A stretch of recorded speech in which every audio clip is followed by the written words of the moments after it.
श्री गणेशाय नमः. श्री सीतारामचंद्राभ्याय नमः. ऐकोणी विषय ध्यायचे अंती रत्नगिरीवर राजतीर्था प्रती नगर जनाकी होऊन सांगती जाता झाला आनंदे.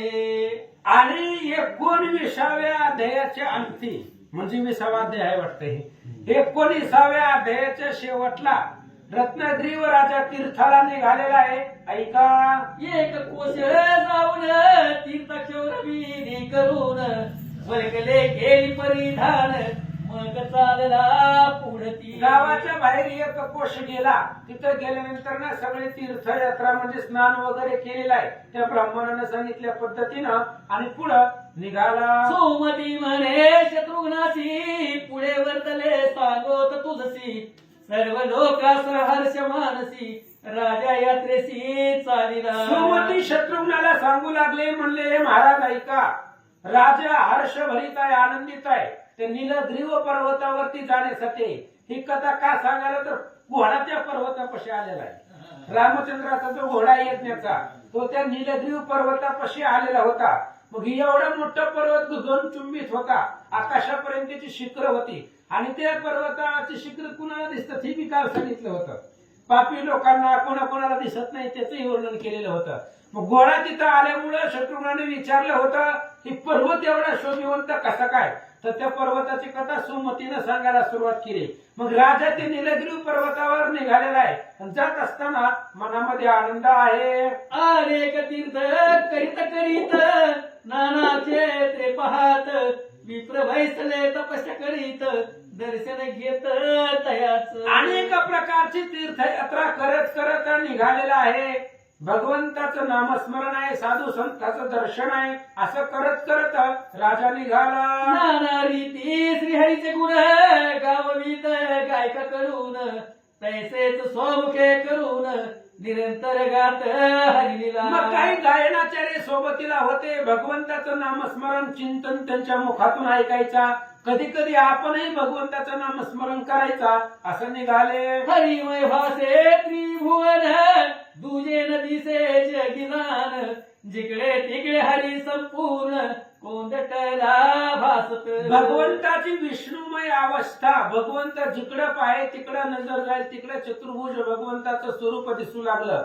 हरिमय सगळं असणारं विश्व त्या राजाला भासू लागलं. जैसी हरी भक्ताची मती हरी रूप पाहे जगती हरिवीन अविमित भ्रांती सहज स्थिती तया परी. हरिभक्ताची स्थिती भगवंताच्या भक्ताला भगवंताशिवाय दिसत नाही तशी अवस्था राजाची झाली. दीन अंध कृपणाते तैसेच पंगू जनाते दादरे ऊन स्वहाते सुखी करीत चालिला. मग आंधळा असेल पांगळा असेल कोणी रस्त्यामध्ये जर दिसत असेल तर त्याला दान देऊन पाहिजे ती देऊन राजा जाता जाता मार्गस्थांना सुखी करू लागला. अनेक तीर्था ठाई जाण स्नान करून आपण आत्म्यात पवित्र करून भगवत ध्यान करीत असे. आणि मग प्रत्येकाला जो भेटेल त्याला दान धर्म करत होता. त्याचं मन आत्मा तृप्त करत होते. का? कारण सगळ्यामध्ये भगवंत आहे असं समजून राजा सगळ्यांची त्या ठिकाणी जे पाहिजे ते देऊ लागला. जे ते चक्र शिला होती उत्पन्न ते तीर्थ केले अवलोकन मग पूसे विप्र लागून हे तीर्थ कोण मज सांगे. मग राजाने त्या ब्राह्मणाला सोबतीला घेतलेला आहे आणि तिथं असणारा चक्र तीर्थ म्हणतात तिथपर्यंत आलेला आहे राजा. आणि लगेच त्या ब्राह्मणाला विचारलं त्याचं महात्म्य सांगा. याचा महिमा असं काय हे येथे रमले मुनिराये पाहून चित्त आनंद होय हृदय जेणे सुखावे. राजाने विचारलं ब्राह्मणाला याचा महिमा काय आहे, इथं अनेक ऋषी मंडळी राहतात, याचं सामर्थ्य काय आहे असं विचारल्याबरोबर रायाचे भाषण ऐकून विप्र सांगती तीर्थ महिमान ते ऐकता चित्त देऊन दुरित चालन होत असे. राजाने विचारलं, रत्नगिरी राजाने विचारलं, ब्राह्मण सांगू लागला.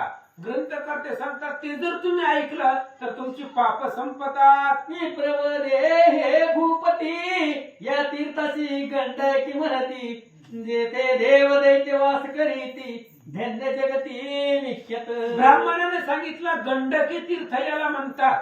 आणि इथं देवही राहतात आणि दैत्यही राहतात अशा प्रकारचं पवित्र हे तीर्थ आहे. उदक प्रभाव पुण्यवंत चिरकाल असे वाहत स्पर्श मात्र नासत सकळ पापे या क्षणामध्ये. गंडकी तीर्थामध्ये पाणी सदुदित वाहत राहतं आणि इथल्या पाण्याला स्पर्श झाला की त्या व्यक्तीचं त्या जीवाचं पाप संपलं जातं. एवढं तीर्थ हे महान आहे. जिच्या तिरी पशु पक्षी जाती एके ठाई निर वैर चरती तितक्यास ही सनगती प्राप्त होय निश्चय. आणि हे तीर्थ एवढं श्रेष्ठ आहे. इथं जर एखादा पशु पक्षी जरी आला आणि चुकून जरी पाण्याला स्पर्श झाला तरी त्याही जीवाचं पाप पुण्य संपलं जातं, पाप संपलं जातं आणि पुण्य त्यांना भेटतं. म्हणजे सहज कुणी जरी आला, पशु पक्षी जरी आला तरी त्याचं जीवनाचं कल्याण होतं असं सांगतात. जळी खेळती जळचरे अपार तयान वदिती कोणी नर पान कुकुट पानवया सुसर कच्छादी पावती सदगतीसी. या पाण्यामध्ये गंडकी तीर्थामध्ये मासे असतील, मगरे असतील, अनेक प्रकारचे जलचर आहे. इथं मासे पकडायला सुद्धा कोणी येत नाही. इथले असणाऱ्या जे काही जलचर आहेत त्यांचा वध कोणी करत नाही आणि त्यांचाही उद्धार होतो असं सांगतात. योगी पंचसाधन करीती उर्दो भागू करुण असती कोणी दुर्वारस प्राशन करीती असनी बैसती ध्यानस्थ. मग कोणी हात वरती करून भगवंताचं नामस्मरण करताय, कोणी असणारं दुर्वारस प्राशन करून भजन करू लागलं. कोणी चालविल पुराण कोणी करती कृष्ण कीर्तन कोणी करीती गीता पठन नाम संकीर्तन सर्वमुखी. आणि बघितले असणारे सगळे ब्राह्मण, कोणी भगवंताचं भजन, कोणी भागवत, कोणी रामायण, कोणी गीता, कोणी ज्ञानेश्वरी, कोणी गाथा वाचत होत. नाश पापलेश तीन भरी ऐशा क्षेत्रा माझारी सकळा लागी पावन करी गंडकी गंगा राजेंद्र. आणि राजा इथं कोणीही पापी लोक इथं राहत नाही, वास्तव्य करत नाही. सगळे महान ऋषी मंडळी तपस्वी ज्ञानी पवित्र आहेत आणि हे असणारे गंडकी तीर्थ आहे, पाणी आहे. इथलं पाणी सुद्धा श्रेष्ठ आहे असं सांगतात. ब्रह्मदेव केला विचार प्रजा करीत पाप आचार तयाचा भाव उद्धार तीर्थ उत्पन्न करावे. ब्रह्मदेवाने विचार केला, कलियुग सुरू आहे, कलियुगामध्ये लोक लय पाप करते, मग त्या लोकांच्या पापाचा नाश होण्यासाठी हे गंडकी तीर्थ ब्रह्मदेवानं तयार केलं. ऐसे येताची मनात मस्तकी होऊन जल बिंदू पडत तैसी गंडकी ऐसे म्हणत थोर महात्मे असे तिचे. आणि तो ब्राह्मणाने सांगितलं, राजा ब्रह्मदेवाने विचार केला ह्या जगाच्या कल्याणासाठी, जगातील लोकांचं पाप घालवण्यासाठी इथं तीर्थ असावं असा विचार असतानाच त्यांच्या डोक्यामधून एक पाण्याचा थेंब खाली पडला आणि तेच गंडकी तीर्थ तयार झालं. इथलं महात्म्य आगाध आहे. ऐक, या तीर्थी शालिग्राम उत्पन्न तयाची पूजा करीती जन तेने होय पाप क्षरण ऐसे महिमान पूजेचे. या गंडकी तीर्थामध्ये शालिग्राम मूर्ती म्हणजे भगवान श्री विष्णूची मूर्ती, त्याला शालिग्राम म्हणतात. आणि ती शालिग्राम मूर्ती निघालेली आहे, उत्पन्न झालेली आहे आणि त्या शालिग्रामाची पूजा सगळी लोक करतात. परी पूजा अधिकार सर्वांचे दया पर श्री माता भासे त्या गुण षडरिपू मन उल्हासे हरिभक्ती इच्छित. आणि या शालिग्राम मूर्तीची पूजा करण्याचा अधिकार कुणालाही प्राप्त होत नाही.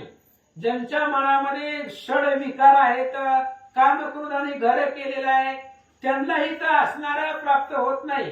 जो परस्त्री माते समान मानतो त्यालाच भगवान श्री विष्णूची पूजा करण्याचा अधिकार प्राप्त होतो असं सांगतात. तयासी योग्य ते पूजन मग तीर्थ घेता जाण सहस्र जन्मीचे पाप जाऊन मुक्त होईल तो. आणि या शालिग्रामाची पूजा करण्याचा अधिकार त्यालाच आहे जो पुण्यवान आहे, षडविकाराचा नाश केलेला आहे, परस्त्री माते समान मानतो, त्याला अधिकार आहे. आणि या गंडकी तीर्थामध्ये जर त्यानं स्नान केलं तर हजारो जन्मीचं पाप त्याचं संपलं जातं. वेद आधारे जे पूजिती ते जाती मोक्ष प्रती अधिकारावीर स्पर्शती ती नरकासी जाती निश्चय. वेदानं सांगितलंय त्या पद्धतीने जर भगवंताची पूजा केली तर तो स्वर्गाला जातो, त्याचं कल्याण होतो.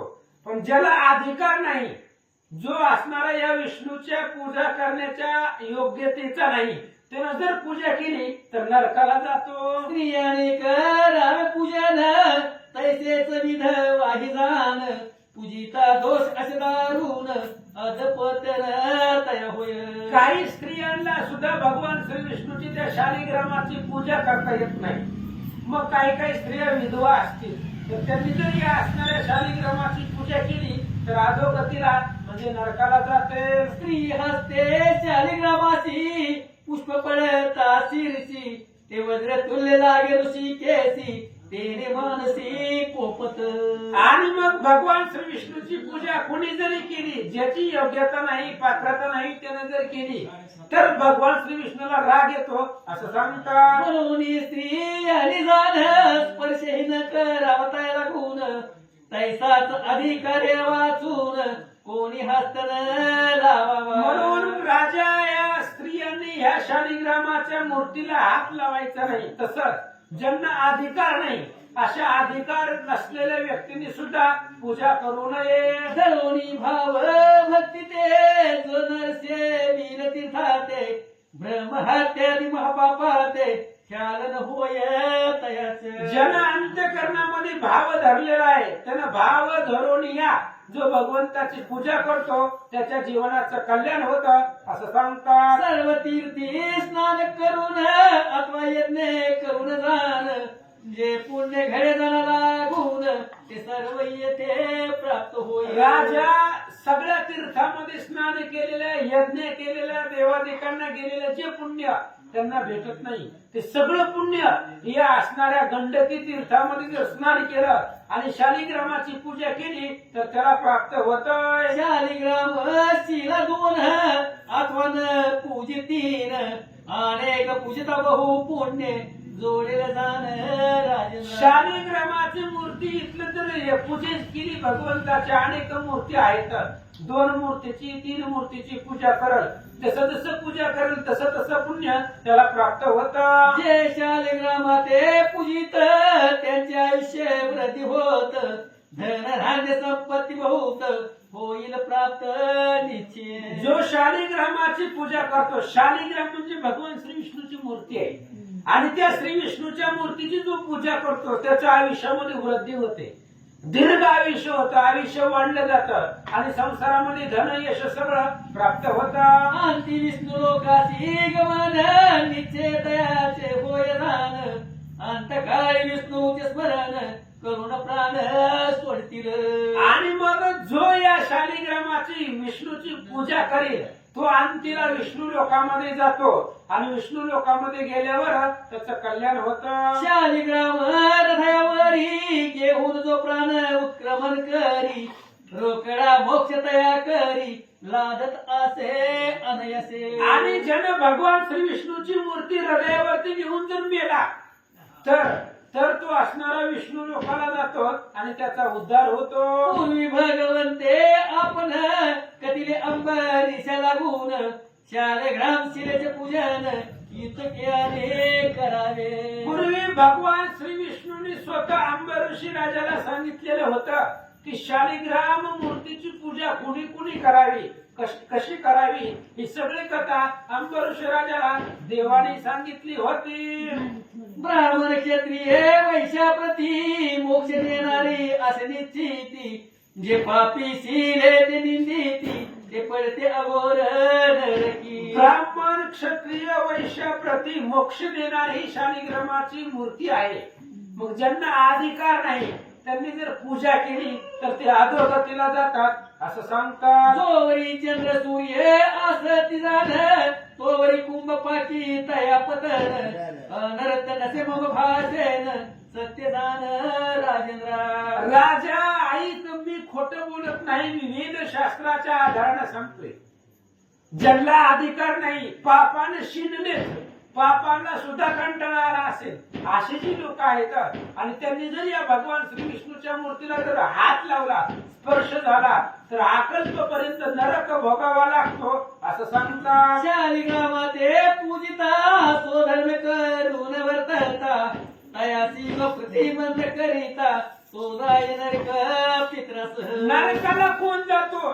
स्वतःला तर देव करायचं नाही, दुसऱ्याला करू दे. दुसऱ्याला बी करू द्यायचं नाही. सोप्या भाषेत स्वतःला पूजेला यायचं नाही आणि दुसऱ्याला बी अडवायचं. अशी लोक काय असतं पूजेमध्ये? शालिग्रामाचे करी पूजन ऐशी उपदेशी तुझ्या लागून तू पूर्वजास आपण वैकुंठ स्थान पाहिलं.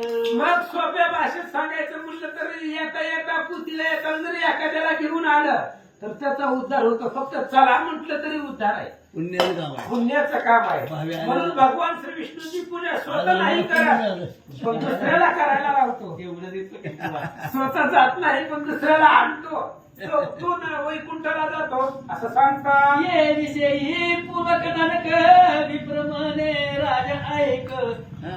की कैट देशवादी शबर नमक होता नर एक पै. म्हणून राजा या विषयीची कथा सांगतो तुला.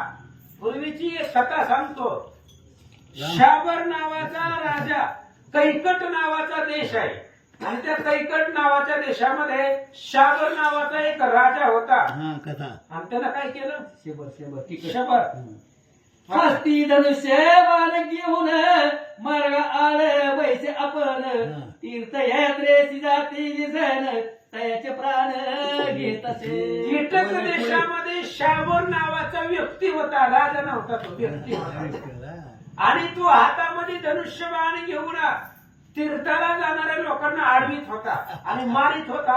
असं त्याचं काम होतं. अनेक हत्या घडत त्यासी सद काम क्रोध मानसी मूर्तिमंत पापरासी दया मरण पातले. कुणाचं नाव घेतलं आबा? वाल्या कोळे. कुणाचं बी नाव त्याच्याच, कारण त्याने एवढं पाप केलं होतं महाराज. हे डुप्लिकेट, ह्याला तो डुप्लिकेट रूळ असं सांगायचं मुलं. असं सयासीने होया लागून यमदूत आले धावून बरं. पाशे मुगदळाने हस्ती घेऊन जेटा सोडून पातले. आणि पूर्वी जसा वाल्या कोळी होता त्या पद्धतीने पाप करत होता महाराज. ते बी काही तीर्थयात्रेला जाणाऱ्याला आडवीत होतं, नाव मारित होतं. त्याचं नाव शाबर सांगितले. काय? शाबर. शाबर, शाबर नावाचा व्यक्ती हा. धनुष्य बाण घेऊन रस्त्यातच बसायचा बार्शी पंढरपूर रोडला. आणि जो कोणी पंढरपूरला जाणार त्याला आणवायचं. बाकी फिरायला जाणाऱ्याला जाऊ देत होतं, पण देवा धर्माला जाणाऱ्यालाच आणीत होतं आणि त्यालाच मारित होतं.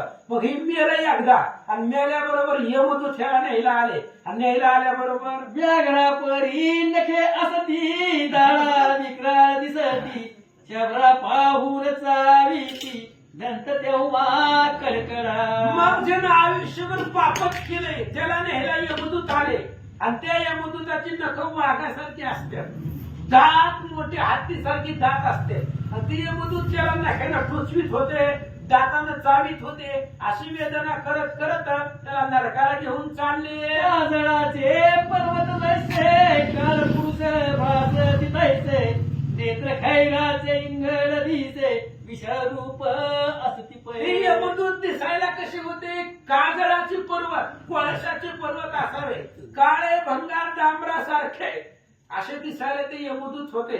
विक्राळ वदन अशा प्रकारचे भ्यासूर ते यमदूत दिसत होते आणि त्याला घेऊन नरकाला चालले. लोह पाश घेऊन हाती तया जवळी उभे राहती सया पाहत उपज भीती जीव कापती थरथरा. लोखंडाचे असणारे आडगळे घेऊन, लोखंडाच्या तलवारी घेऊन त्याच्या पुढे उभे राहिले ते यमदूत.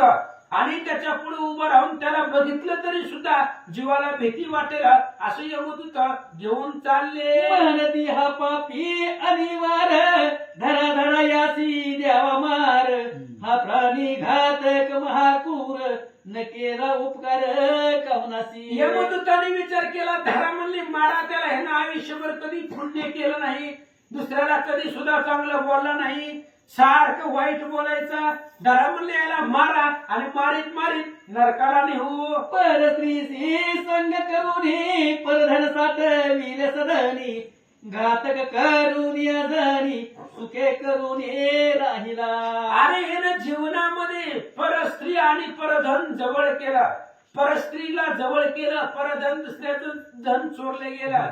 म्हणून ह्याला असणारे खूप पाप, जगामध्ये जेवढी पाप आहेत सगळी याने केली. म्हणून ह्याला धरा मारा आणि मग मारिती चोरीती निष्ठुर अशा प्रकारचे यमदूत घेऊन चालले. ऐसे परस्पर दूत बोलती तो एक म्हणे दुसऱ्या प्रती मियाची जीवा छेदी तो हाती तुम्ही नेत्र फोडावे. यमदूत एकमेकाला बोलू लागले, बाबा आता तू काय करतो, मी ह्याची जीभच कापतो. म्हणजे नीट कुणाला बोललो नाही जिवंत असताना, त्यामुळे मी ह्याची जीभ कापतो. दुसऱ्या म्हणला मी डोळच फोडतो, कोणाला नीट चांगल्या दृष्टीने कधी बघितलं नाही, सगळ्याकडे डोळ्या वाटारून बघत होता. ह्याचं डोळच फोडतो म्हणले असं यमदूत बोलत होते. एक म्हणे कान कापीन दुसरा म्हणे हस्त तोडीन ऐशा परी बोलून वचन सिद्ध झाले छळावया. यमदूत बोलू लागले ह्याचे हातच तोडतो, दुसरे म्हणले पायच कापतो. बघा नरकाला नेताना सुद्धा नीट नेत नाही ते, घेऊन जाताना सुद्धा कोण मारतय, कोण हात कापतय, कोण डोळा फोडतय, कोण जीभ कापतय. अशा प्रकारची अवस्था विटंबना करीत नरकाला घेऊन जात होते असं सांगतात. एक आला सर्प होऊन दंश करी भिला लागून म्हणे मी केले प्राण हरण आता तुम्ही न्यायासी. आणि एक सापाचं रूप घेऊन आला, विषारी सापाचं रूप, यमदूतच होते पण नाना प्रकारे त्रास देऊन त्याला नरकाला घेऊन जात होते. एक यमदूत सापाच्या वेशामध्ये आला आणि त्याला चावू लागला आणि चावल्याबरोबर मग म्हणले आता घेऊन जावा असं सांगतात. ऐसे नाना परिछळिता कोणी नसे सोडविता कर्म दुष्ट असता ऐसी गती होत असे. अशा प्रकारे यमदूत त्रास देत होते आणि त्रास देत असताना ते यमदूतापासून सोडवायला कोण येणार आहे हो? यमदूतापासून वाचवायला कोण येणार आहे? कोण येत नाही. कोणी येत नाही महाराज, कोणी वाचवायला येत नाही. ज्याचं त्यालाच भोगायचंय. त्यामुळे जिवंत आहे तोपर्यंत चांगलं कर्म करा, मेल्यावर पुन्हा ह्याच्यासारखं आरडात बसावं लागल. बरं आर झाल्यावर तुमचा आवाज ह्यांच्यापर्यंत पोहोचत नाही. त्यामुळे पृथ्वी तलावरचा तुमची बायको, तुमची लेकरं कोणी सोडवायला येत नाही. म्हणून ते असणारे माणूस हाका मारू लागला, ते भिल्ल ओरडू लागला, पण कोणी मदतीला येत नव्हता असं सांगतात. सर्व दूत मिळून तयाची नेत उचलून कोणी तयाची पिळती मान कोणी शस्त्र हानिती. नरकाला घेऊन जात असताना विटंबना करतात. यमदूत त्याला उचलून घेऊन जात होते. जात असताना तिची मान पिळायची, कुणी हात मुरगडायचा, पाय तोडायचे, जीभ तोडायची, कान नाक तोडायचे. अशा अवस्थेमध्ये त्याला घेऊन चालले. नेत असता मार्ग प्रती तयाची यमदूत वदती अरे दुष्ट सर्व जगती महापातकी असशी तू. आणि यमदूत रस्त्याने घेऊन जात असताना, नरकाला घेऊन जात असताना, नरकाचा मार्ग लय अवघड आहे आबा. त्या नरकाच्या मार्गाने जात असताना काटेरी वन आहे, बघितलं काय? सांगितलंय गरुड पुराणामध्ये. आणि ते असणारा वन म्हणजे कोणी बघितलं म्हणते ती. त्या असणाऱ्या वनाला तलवारीसारखी धारदार अशा प्रकारचं टोक असतं आणि त्या वनामधनं त्याला घेऊन जातात. पुन्हा तापलेली वाळू असते, त्या वाळूमधनं घेऊन जातात. पुन्हा पुवा असतो, रक्त असतं, त्या पुवा आणि रक्ताच्या नदीमधून त्याला घेऊन जातात. असं मी वाचलंय गरुड पुराणामध्ये, म्हणून सांगतोय. गरुड पुराणामध्ये आहे. तरी आता तुझं नेऊन रव नरक घाली तो जाण मांस तोडे तील गद्र येऊन वायसादी भक्षितील. श्री गणेशाय नमः. श्री पांडुरंग नमः. श्री प्रभु रामचंद्राय नमः. सर्व दूत मिळून तयासी नेत उचलून कोणी तयासी पिळीती मान कोणी शस्त्र हानिती. मग यमदूत नरकाला घेऊन जात असताना त्या जीवाला उचलून येतात आणि उचलून येत असताना पापी लोकांची अवस्था सांगतायत.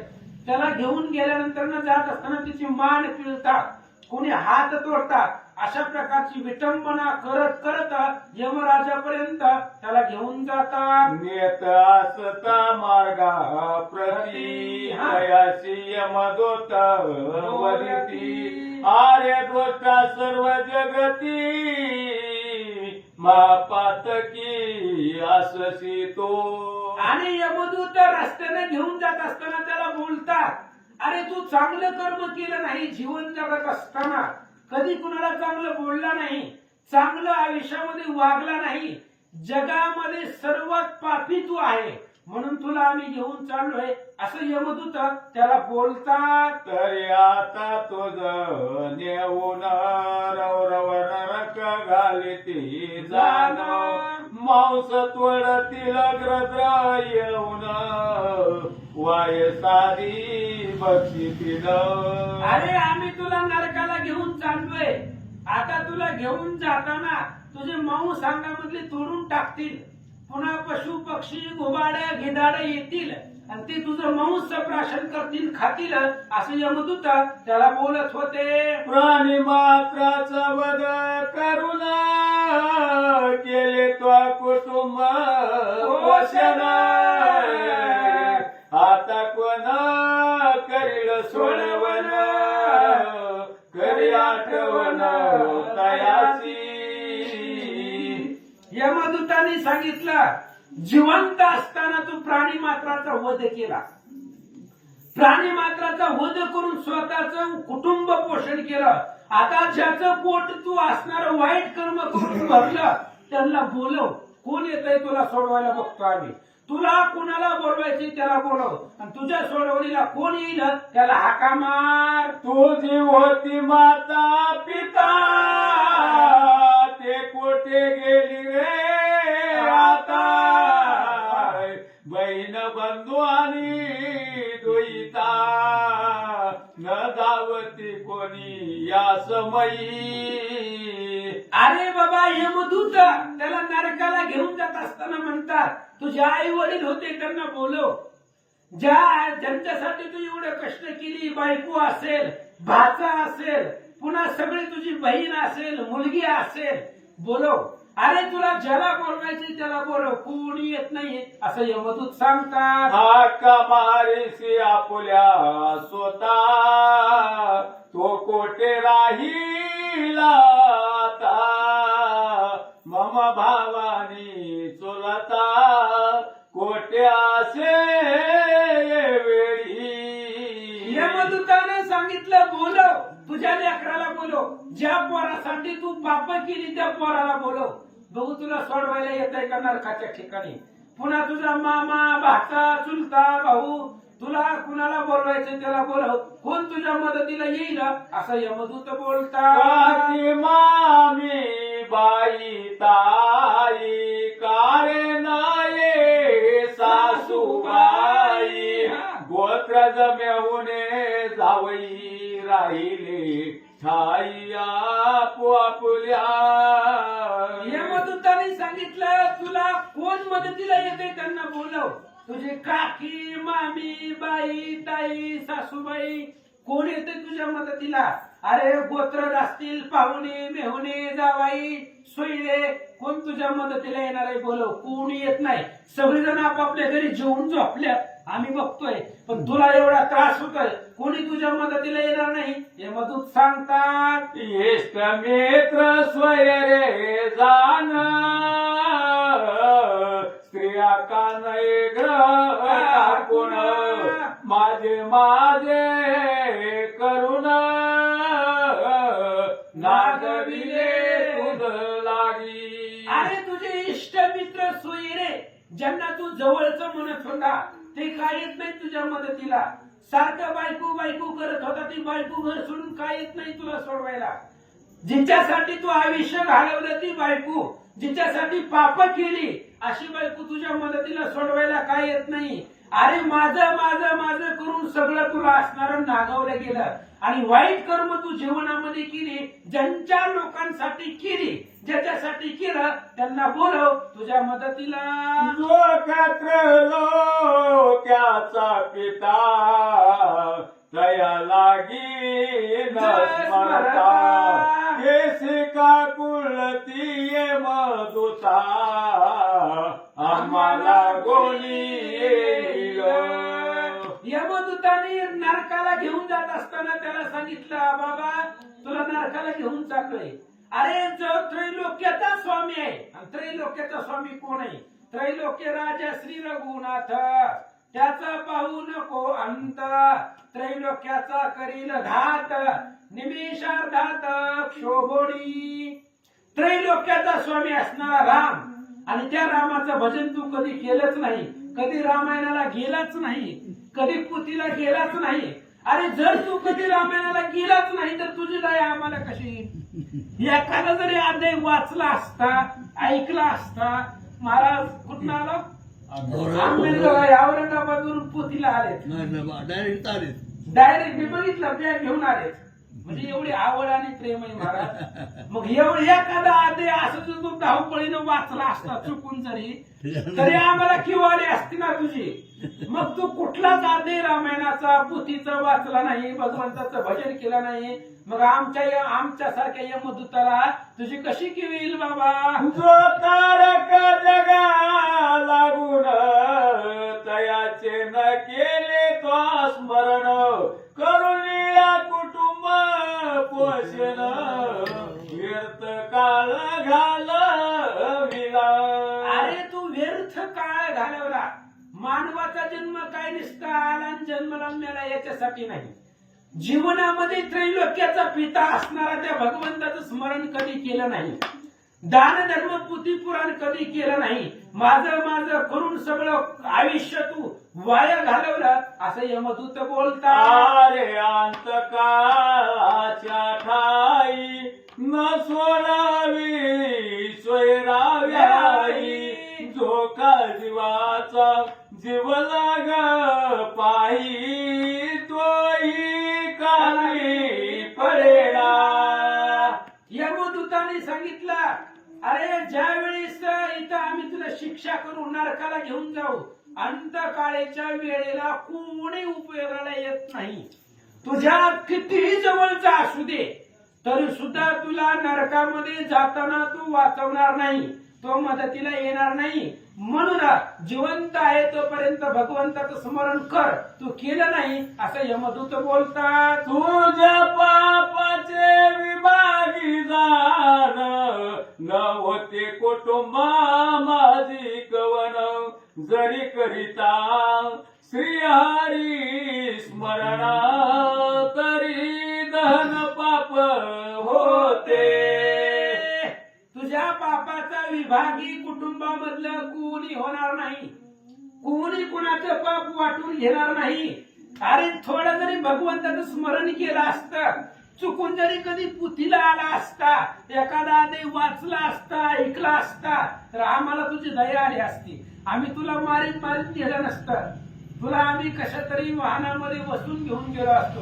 अरे तू कधीच चांगलं कर्म केलं नाही तर आम्हाला तुझी कशी दया येईल? आणि आता अंतकाळाच्या वेळेला तुझा जीवाचा जीवलक सुद्धा मदतीला येणार नाही असं यमदूत बोलतात. ऐसेव दोनिया सकळा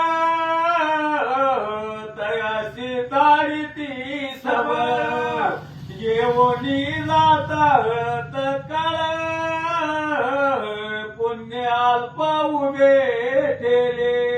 आणि मग अशा प्रकारे यमदूत त्याला घेऊन जात होते, मारित होते. पण नरकाच्या यमाच्या जवळ गेल्याबरोबर त्यानं जीवनामध्ये केलेलं अल्प पुण्य कामाला आलं. किंचित पुण्य कधीतरी केलं असेल आणि ते पुण्य त्याच्या उपयोगाला आलं. काय झालं? तोही तो क्या बाजी दान पातला एक तपोदन शिबिराशी करिता दूत ताळन हे नयन विलोकिले. आणि यमनगरीला जाण्याच्या अलीकड एक विप्र ब्राह्मण आला आणि त्या ब्राह्मणानं पाहिलं की या शबर नावाचा एक व्यक्ती कुकट नावाच्या गावामध्ये राहत होता. कीटक नावाचं गाव होतं ते, आणि त्या गावामधला तो गृहस्थ होता आणि तो असणारा त्यानं प्राणी मात्राचा वध केलेला होता. मग यमदूत त्याला मारित असताना एक विप्र तिथं आला, त्यानं पाहिलं, काय करतो, साधूचे सदनांत करण उपजली दया त्या लागून तयासी सोडवावया जाण विचार एक साधूचं अंतकरण मवाळ असतं, दयाळ असतं, आणि ते असणाऱ्या विप्राला, साधूला त्या शंभराची दया आली. एवढं यमदूत ह्याला मारतात, आपण सोडवलं पाहिजे. मग सोडवण्यासाठी काहीतरी उपाय करावा लागतो. कोण आलं ह्याच्या मदतीला? महाराज साधू महात्मा आला. घरातलं कोण आलं का? बायको, जावाई, मेहना, पावळा, रावळा कोणी येत नाही. म्हणून हनुमंत म्हणे रायासी दुःख निवेदावे साधूसी ते तात्काळ तयासी उपायासी योजिला. जैमिनी अश्वमेध मध्ये हनुमंतानं सैन्यपाल राजाला सांगितलं होतं. सैन्यपाल राजा कोण आहे? अंगदाचा मुलगा आहे. आणि त्याला सांगितलं होतं की साधू संताला झालेलं दुःख सांगत जा. आता ही विप्र आहे, ह्या विप्राला त्या अश्विना शंभराची दया आली, आणि काय करतो, केले शाली ग्राम पूजन येताविधी मंत्रे करून मग तीर्थास्ती घेऊन बिल्ला जवळी पातला. आणि त्या विप्रानं शालिग्राम म्हणजे भगवान श्री विष्णूची मूर्तीची पूजा केली. आणि पूजा केल्याबरोबर तिथलं असणार उदक हातामध्ये घेतलं. भगवान श्री विष्णूचं चरण तीर्थाचं उदक हातामध्ये घेऊन त्या शंभराच्या जवळ आला.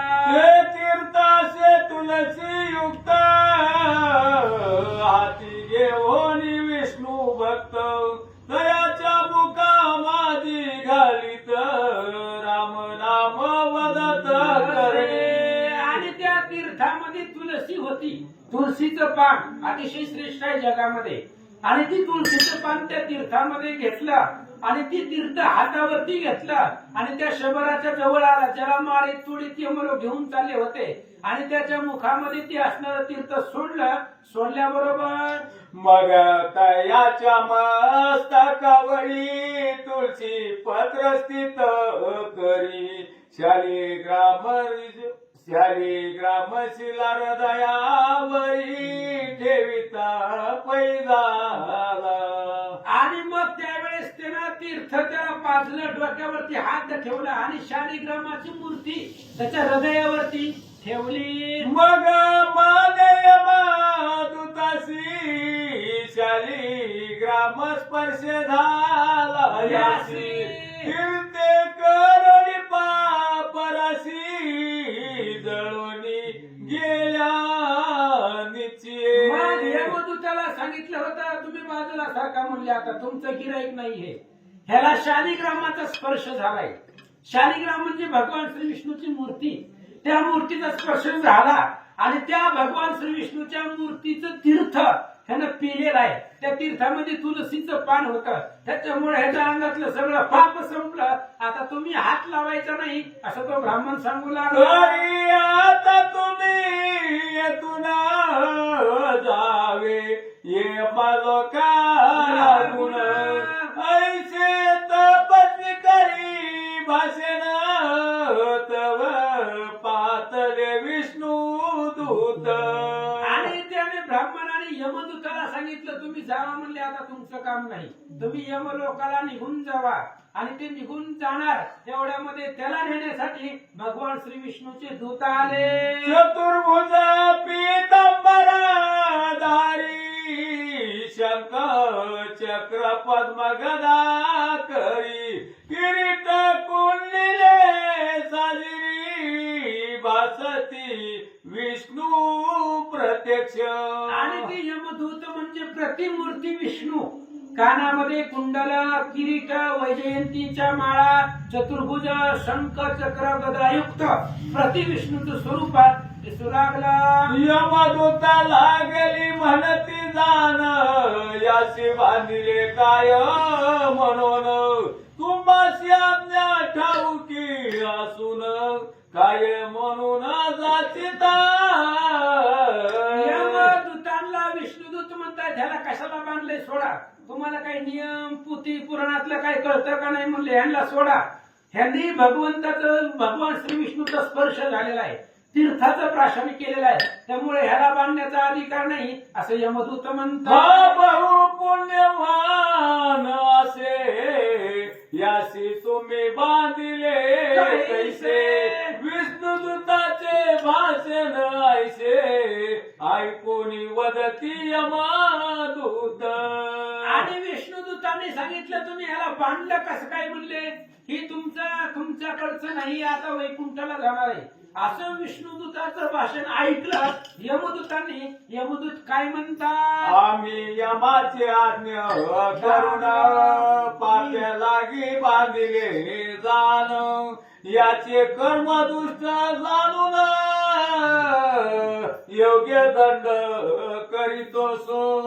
यमदूतांनी विष्णुदूताला सांगितलं आम्ही यमाच्या आज्ञेवर आलोत, हा पापी आहे, त्याने जीवनामध्ये पाप केलेला आहे आणि यमाच्या ऑर्डर वरून आम्ही याला घेऊन जायला आलो, आता नरकाला घेऊन जाणार आहोत आणि याला बांधून बांधून मारणार आहोत असं यमदूत बोलल्यावर विष्णुदूताचं म्हणणं काय, कीर्ती जाणारे लोक याने मारिले हो सकळी ग पर स्त्री गमनी अति सुख भोगिशी यादे. यमदूतांनी विष्णुदूताला सांगितलं तुम्हाला नाही माहिती म्हणले, हे देव धर्माला जाणाऱ्या लोकांना आडवीत होतं, मारित होतं. त्याच्यामुळं देवदेव तीर्थयात्रेला जाणाऱ्या प्रत्येक भक्तजनाला त्यानं आडवून मारलेला आहे, परस्त्रीचा अभिलाष केलेला आहे, परधन चोरलेला आहे, म्हणून आम्ही याला घेऊन जातो. यमदूत बोलतात, ऐसा पातकी याचता तुम्ही सोडवन का करिता ऐसे वचन ऐकता बोलती तया विष्णुदूत. यमदूतांनी सांगितलं ऐसे पातकी असता तुम्ही सोडवण का करिता. यमदूतांनी सांगितलं म्हणली ही पापी आहे आणि ही यमलोकाचं गिरायक आहे म्हणून आम्ही ह्याला घेऊन चाललोय, तुम्ही काय याची सोडवणूक करायला लागला असं बोलल्याबरोबर विष्णुदूत काय म्हणतात, याशी शालिग्राम स्पर्श झाला त्याने पाप पर्वत जळाला आता याशी न्यावया तुम्हाला अधिकार नशेची. विष्णुदूतांनी सांगितलं याला शालिग्रामाचा स्पर्श झालेला आहे, भगवान श्री विष्णूच्या मूर्तीचा स्पर्श झाल्याबरोबर पाप संपलं जातं आणि पाप संपल्यामुळे आता तुमचा अधिकार नाही याला घेऊन जाण्याचा. विष्णुदूत बोलतात, काननी शेरता दान दावानळ भस्म करीती तत्काळ कैसे शालिग्राम तीर्थाचे बळ पाप सकळ भस्म होती. अरे जर काननामध्ये वनामध्ये जर धावा अग्नी शिरला तर सगळं वन जळून जातं. तशा पद्धतीने शालिग्रामाची मूर्ती ह्याला भेटली आणि स्पर्श झाला, त्याच्यामुळे याचं सगळं पाप संपलं गेलं. विष्णुदूत सांगतात, मस्तकी कराव लोकन तुलसी पत्रे पाप चालन झाले असता मूर्खपण जाणून कैसे धरिता. विष्णुदूतांनी सांगितलं कळत नाही का बघा याच्या डोक्यावरती तुलसी पत्र आहे, तुळशीचं पान याच्या मस्तकावरती त्या ब्राह्मणाने ठेवलेलं होतं. मग एवढं सगळं पुण्यवान असताना सगळी पाप संपली असताना तुम्ही कसं काय त्याला घेऊन जात आहोत असं म्हणतात. कर्णा माझी राम नाम श्रवण झाले साधू मुखे करोन त्याने वनी पाप नाशन शुद्ध झाला प्राणी. विष्णुदूतांनी सांगितलं यमदूतांना हे तुम्ही तुमचे गिरायक होतं, तुम्ही याला घेऊन चालला होता, पण करणी राम नाम श्रवण, पण ह्याच्या कानावरती राम नाम एकदा पडलंय आणि राम नाम कानावरती पडल्यामुळं त्याचं सगळं पाप संपलंय म्हणून तुम्ही याला घेऊन जाऊ शकत नाही असं विष्णुदूत म्हणतात. तरी आताची आयासी नेवो आम्ही वैकुंठासी इतके वदती तव त्वरसी उतरले. विष्णुदूतांनी सांगितलं आता आम्ही वैकुंठाला घेऊन जाणार आणि असं म्हणत असताना विमान त्याला घेऊन जाण्यासाठी आलं. दया विमानी बैसवून नेले देवलोकाला गुण ते सर्व भोग भोगुला जन्म आला भूतळी. आणि मग त्याला वैकुंठाला नेलं. वैकुंठाला मध्ये नेल्यानंतर ना तिथं वैकुंठामध्ये पुण्य आहे तोपर्यंत राहिला. पुन्हा दुसरा जन्म घेऊन पृथ्वीवर आला. जयासी म्हणती उत्तम वर्ण ऐसा जो का ब्राह्मण तेथे सात्विक उदयी जन्मुन सदा चरणी वर्तत. आणि वैकुंठामध्ये जाऊन सगळे भोग भोगून पुन्हा जन्माला आला आणि श्रेष्ठ वर्णामध्ये ब्राह्मणाच्या वर्णामध्ये जन्माला आला आणि उत्तम आचरण करू लागला. होतात याचे मौजी बंधन भक्तियुक्त निश्चय करून घरी शालग्राम पूजन केले भवबंधन तुटले. आणि मग पुन्हा शालिग्रामाची पूजा केली आणि पूजा केल्यामुळं भवबंधन पाप सगळं संपलं गेलं. ऐशिया पुण्य करून मोक्षाशी गेला आपण ऋषी म्हणे गोपती लागून तुझं मैमान दिले. ऋषी त्या रत्नग्रीव राजाला सांगतोय, सुमती शत्रुघ्नाला सांगतोय या शालिग्रामाचा महिमा आणि शालिग्रामाचा महिमा आणि किती आहे तुला सांगितलेलं होतं. मला तुम्ही खूप उशीर आला. आता उद्याच्याला असू द्या, क्षमा करा. वाचा. आयशे गंधकी तीर्थाशे कदा श्रवण पाप नसे नाशे पठाणाचे जगी विलसे धन्यपणे तो नर. अशा प्रकारचं गंडकी नावाचं तीर्थ आहे. शालिग्रामाची मूर्ती या तीर्थामधून निर्माण झालेली आहे.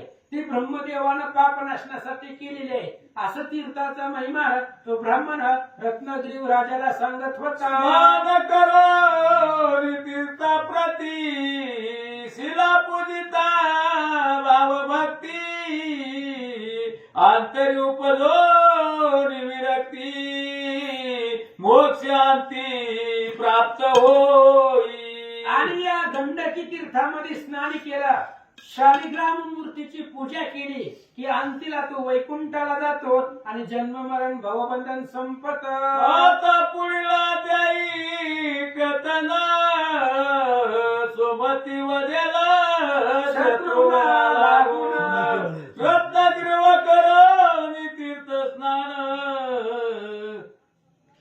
पित्र तर्पण करील ते. आणि मग आता पुढच्या अध्यायामध्ये रत्नगिरी राजाची कथा आज झाली. आता सुमती शत्रुघ्नाला तीर्थाचं महिमान सांगेल आणि पितृतर्पण दशरथ राजा गेलेले आहेत आणि ते असणाऱ्या पितृतर्पण त्या असणाऱ्या निलगिरी पर्वतावरती शत्रुघ्न महाराज करतील. दीनांद कपाला गुण परधन देवोन करुणी तयाचे मनोरथ पूर्ण गमन करील पुढती. शत्रुघ्न महाराज ते असणाऱ्या निलगिरी पर्वतावरती पितृतर्पण करून आंधळे मुके बहिरे पंगू अशा प्रकारच्या व्यक्तीला दान धर्म करतील, त्यांचे मनोरथ पूर्ण करतील आणि घोडा पुढे जाईल. ती कथा पुण्यकारक श्रवण करा भाविक लोक जेणे पावला अक्षय शोक दत्तदास वदतसे. ती कथा गोड गोड आहे पुढची कथा आणि ती जर पावन केली ऐकणारे सगळे लोक कसे आहेत भाविक शुद्ध सात्विक लोक आहेत. त्याच्यामुळे कथा ऐका असं दत्तदास सांगतात. इति श्री पद्म पुराणे पाताल खंडे शेष व्याख्यान संवादे रामास्वमेधे शालग्राम महिमा वर्णन नाम त्रिविशंत अध्यायी गोळा.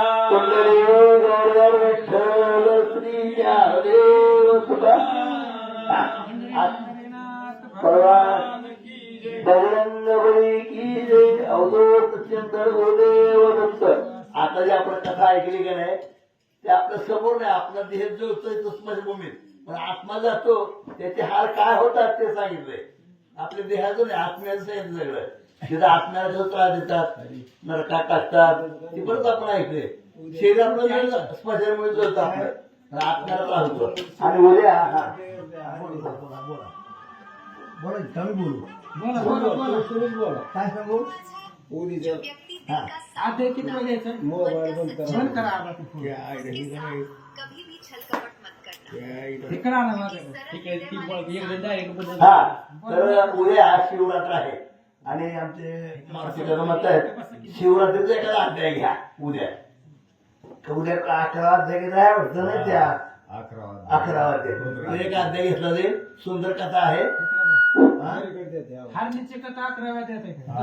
कुठल्या व्यास उद्या शिवलामृत बसू ते सकाळी 11व्या अध्यायामध्ये आहे मी तुम्हाला हा, सांगतो. कुठल्या व्यास लोकांना काय करते रे आध्याचा प्रश्न आहे.